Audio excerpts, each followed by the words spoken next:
However, the disability office may be involved with providing assistance, such as proctors, tutors, assistants to help in classes, and so forth. It takes a team to put an EEAAP together, or at least to make it happen.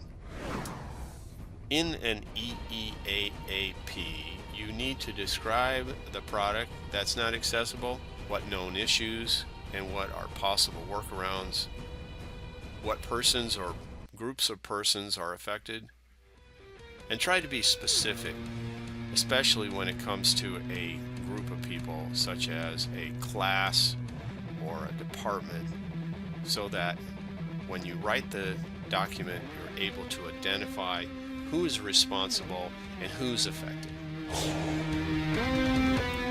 Speaking of who's affected, the most important thing that you can do is identify who will be the responsible party in whatever agency or group or department. Having someone who's a point person in an office is incredibly important to getting the plan to be placed, to be actuated, when in fact someone who is disabled and who cannot access the software can be accommodated.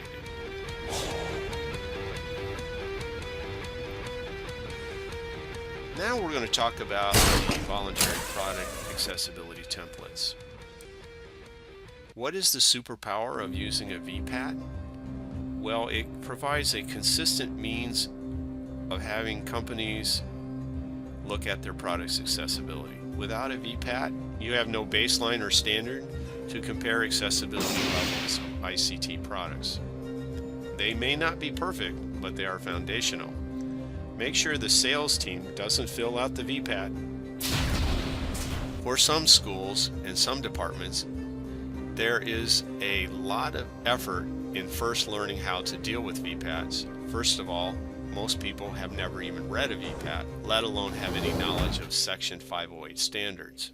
So they don't have a clue on where the product stands as far as its accessibility. And they have no idea if the product is actually compliant. But at least with a VPAT, you have that initial starting ground, that baseline that you can compare products. You should require VPATs from your vendors. Those making purchasing decisions need to ask the vendors for a VPAT. In cases where there's more than one vendor providing the same service, you will be able to look at the preferences of the software and compare, including the accessibility. Not that accessibility should be the standard that you have to buy, because there are other mitigating factors. You can also provide a vendor a VPAT guide so that they know how to fill out the VPAT. And don't expect products to be perfect. All products undergo some cycle of change as they continue to move the product forward and continue to develop it. Now, these are 5 different types of scoring that you might see. You might see that the product has no VPAT, or it has a perfect VPAT, and either way, I would consider that a high-risk product.